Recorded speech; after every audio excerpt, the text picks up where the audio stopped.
जाऊया पुढच्या बातमीकडे। कोकणामध्ये मुसळधार पाऊस, दरडी कोसळण्याचा धोका आणि कठीण भौगोलिक परिस्थितीचा सामना करण्यासाठी कोकण रेल्वेनं यंदाच्या मान्सूनसाठी आता व्यापक सुरक्षा तयार केली आहे। यासाठी 15 जून ते 20 ऑक्टोबर 2026 या कालावधीमध्ये विशेष मान्सून वेळापत्रक लागू केलं जाईल आणि रेल्वे सेवा अखंडित ठेवण्यासाठी 657 कर्मचाऱ्यांची नियुक्ती करण्यात आली आहे। 24 तास नियंत्रण कक्ष हे कार्यरत असेल।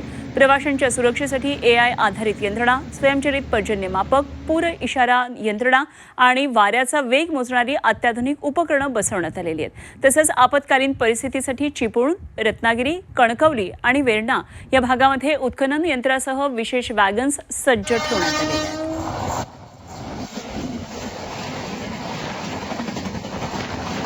कोकण रेल्वे मार्गावर पावसाळ्यात येणाऱ्या नैसर्गिक आपत्तींवरती मात करण्यासाठी कोकण रेल्वे प्रशासन सध्या सज्ज झालेलं आपल्याला पाहायला मिळतंय। काही दिवसांपूर्वीच कोकण रेल्वे प्रशासनाची बैठक झाली। या बैठकीत पावसाळ्यापूर्वीचं नियोजन करण्यात आलेलं आहे। पावसाळ्यात 657 कर्मचाऱ्यांचा रेल्वे मार्गावर दिवस रात्र जागता पारा राहणार आहे।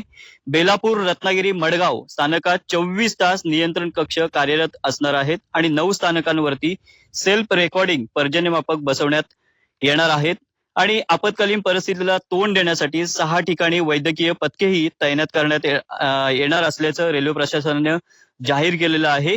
आपण सध्या बघतोय, सध्या मी आहे चिपळूणच्या धामणदेवी सुरुंग या बोगद्याच्या इथं आहे।